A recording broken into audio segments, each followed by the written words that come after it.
Hi, boys and girls! Olá, tudo bem? Welcome to Class 10.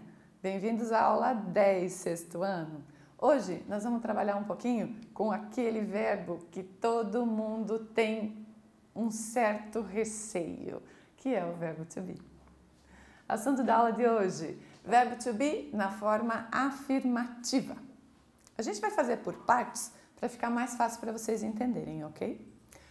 Os objetivos propostos para esta aula são identificar a importância do verbo to be na língua inglesa, reconhecer o verbo to be no presente na forma afirmativa, ampliando o vocabulário, leitura e compreensão de diálogo na língua inglesa.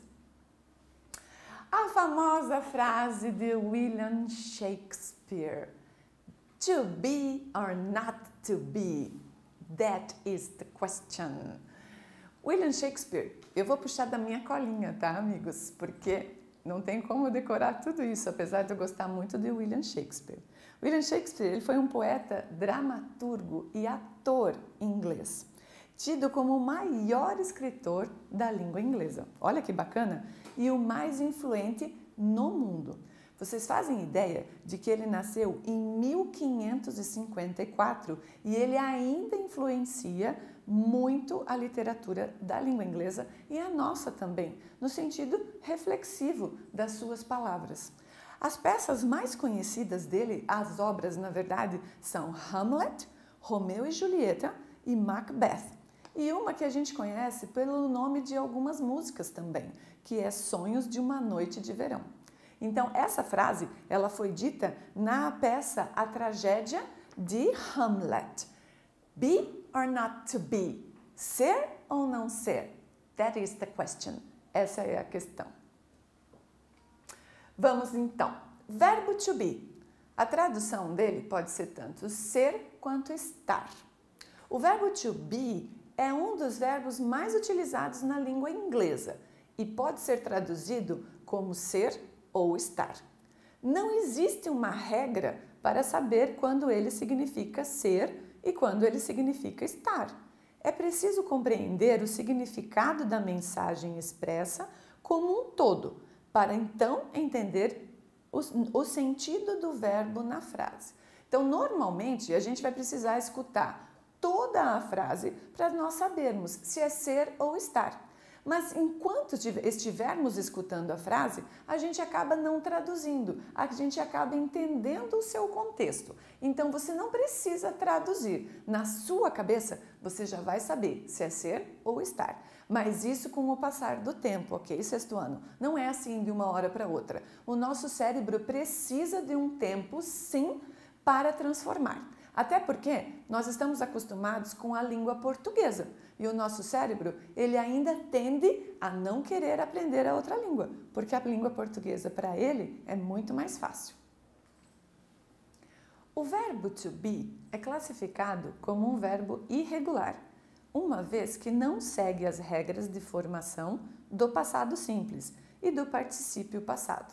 Mais tarde nós vamos estudar, já no sétimo ano, quais são os verbos regulares e os irregulares. Então, só para vocês saberem, o verbo to be, como forma irregular, ele tem o seu passado diferente do seu infinitivo e o particípio também de uma forma diferente do infinitivo. Ele pode ser usado como verbo principal e como verbo auxiliar de alguns tempos verbais. O verbo to be é o único verbo que se conjuga na língua inglesa. Por isso, é esse medo e esse calo que nós dizemos que o verbo to be nos causa, porque ele é o único que conjuga. Então, você não precisa ficar com medo, que você só vai precisar lembrar de 3 formas, porque só assim que é a conjugação dele.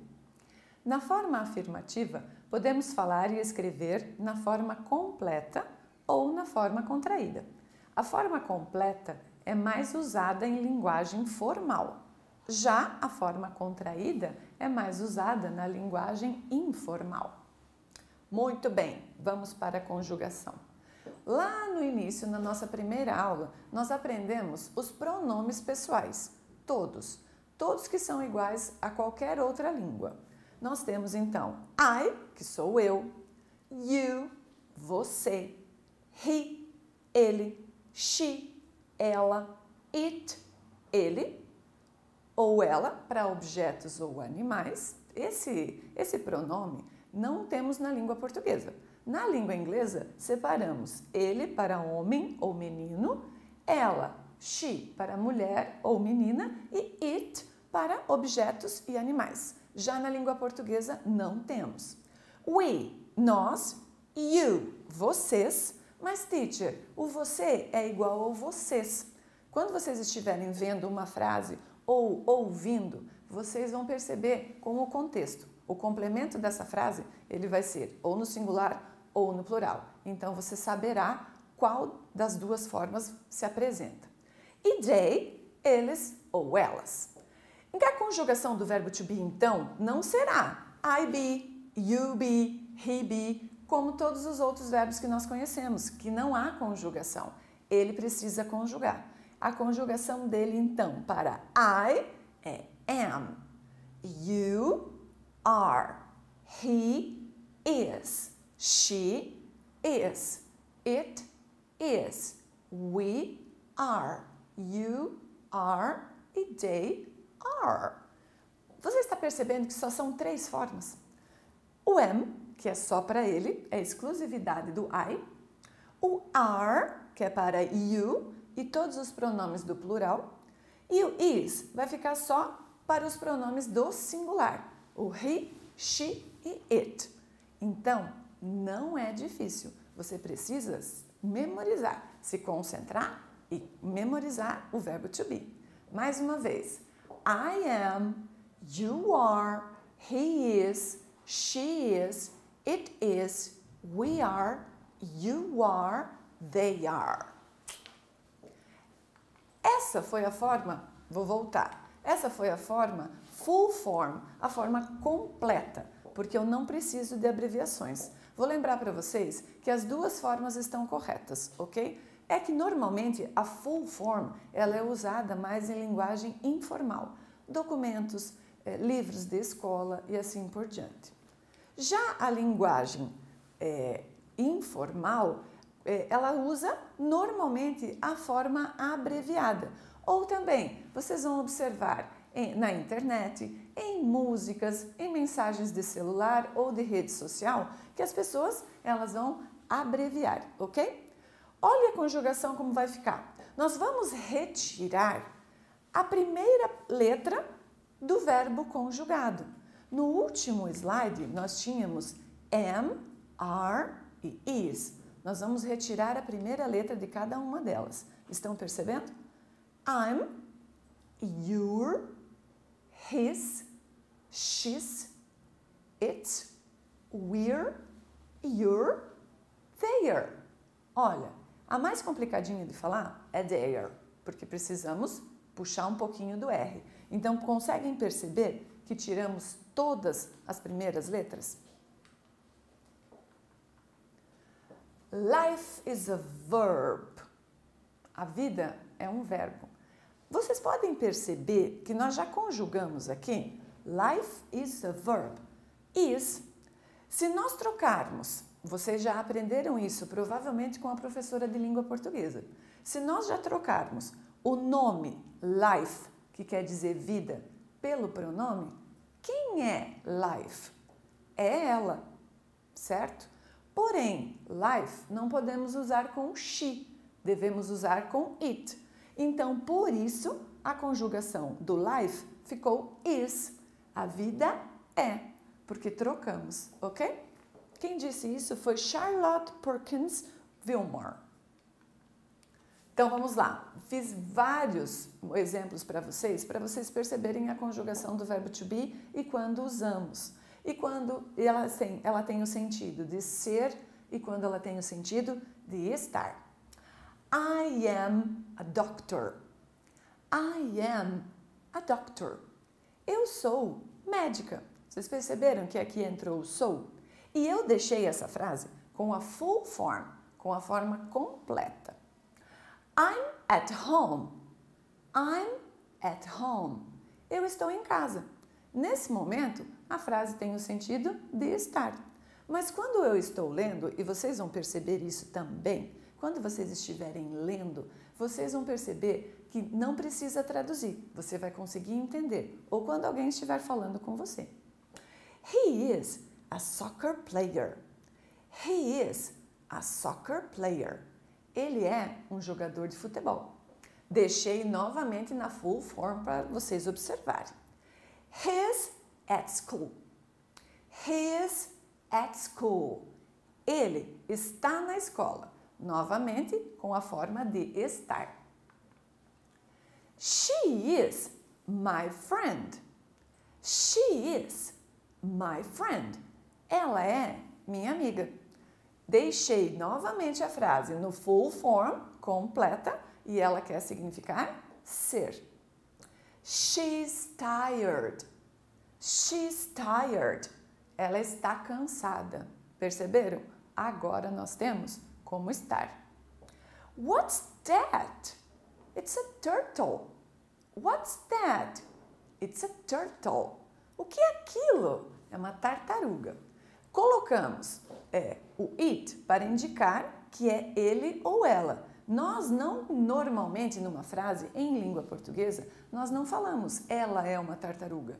Partimos do verbo, mas em inglês não podemos. Devemos ter o pronome. Portanto, it is a turtle. Where's the book? Where's the book? It's on the table. It's on the table. Onde está o livro? Perceberam que, inclusive, eu pude abreviar o is junto com a palavra where, que quer dizer onde? Podemos fazer isso também. E abreviei, também foi abreviado o it is. Juntamos e ficou it's. E essa é uma famosa frase que todo mundo conhece. The book is on the table. O livro está sobre a mesa.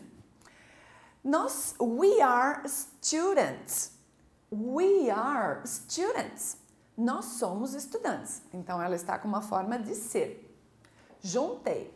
We're students. We're students. Nós somos alunos.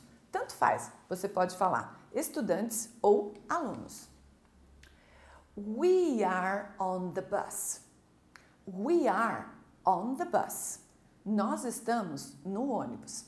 Eu fiz a junção da mesma frase, da full form e da short form, para vocês perceberem, ok? Apenas inverti agora. Então, nesse momento, o verbo é estar e não ser.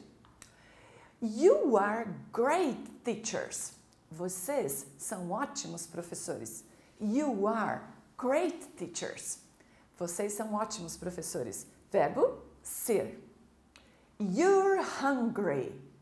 You're hungry. Vocês estão com fome. Bem provável que essa é a mãe que está falando depois que os filhos voltaram do treino de futebol ou de qualquer outro esporte. They are Brazilian. They are Brazilian. Eles são brasileiros. Voltei a usar de novo a full form completa. E na segunda frase, they are thirsty. They're thirsty. Eles estão com sede. Vocês perceberam que eu usei todos os pronomes. Todos eles. I, depois eu deixei o you para mais tarde. He, usei she, it, o we, com 3 frases para vocês perceberem. E you está aqui agora, tanto pode ser singular quanto plural. E o they.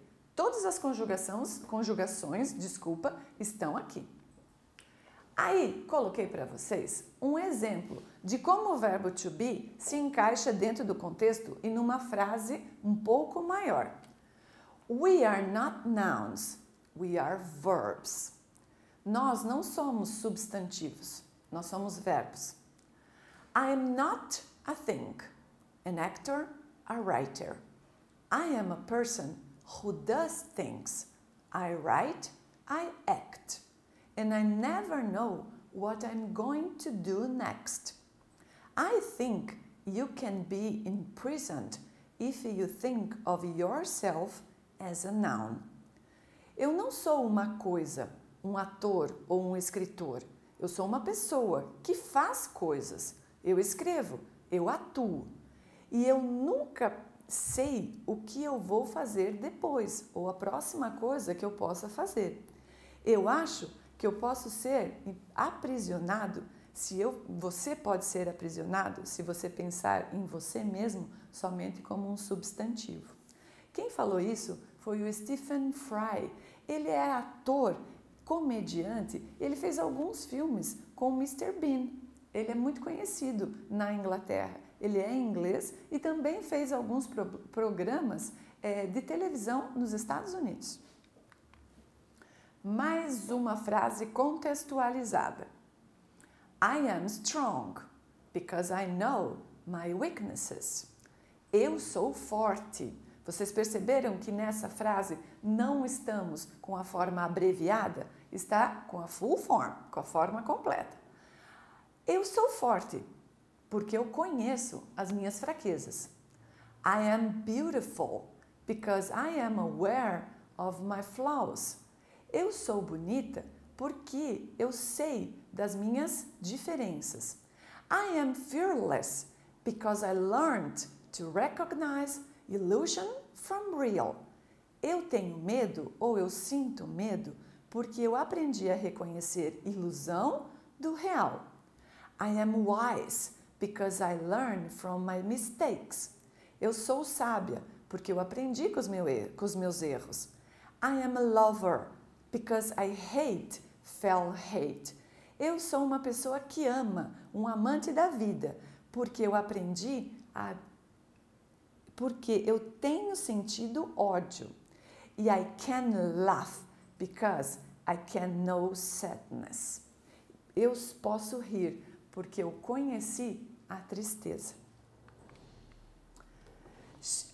Desculpa, essa só foi uma postagem feita no Instagram, que é normalmente várias pessoas que escrevem algumas coisas, e essa pessoa aqui, ela acabou deixando de colocar o seu nome na postagem, mas não é desconhecido. She is the type of flowers that can still grow after a forest fire. Ela é o tipo de flor que ainda pode crescer depois de um incêndio na floresta. Também, essa frase foi escrita por Adam Scrooge. Só tem a abreviação do nome dele aqui, ó. Ele só colocou o A. Ele tem um canal também no Instagram, uma página, onde ele faz esse tipo de postagem, que é bastante incentivador. E a última, que foi escrita pela Lisa Lidberg Wang. We are what we believe we are. Nós somos aquilo que acreditamos que somos. Ela é também uma escritora e ela tem livros sobre estratégias de negócios. Ela é como se fosse uma coach e ela incentiva as pessoas. We are not your mistakes. They are what you did, not who you are. Também foi a Lisa que falou isso. Você não é os seus erros. Eles são aquilo que você fez, não aquilo que você é. Para praticar a pronúncia, então, da conjugação, se você ainda precisar praticar, você pode acessar o link abaixo para treinar mais um pouquinho. No próximo vídeo, nós também vamos trabalhar com pergunta e negação. Então, você vai tirar todas as suas dúvidas nesse vídeo, ok? So, our class is over. Thank you very much. Nossa aula terminou. Muito obrigada pela sua atenção. Não esqueçam de fazer as atividades de vocês. As atividades, elas são muito importantes para você terminar de memorizar o conteúdo. Elas são a prática que você precisa para memorizar, ok? So, see you. Bye, bye.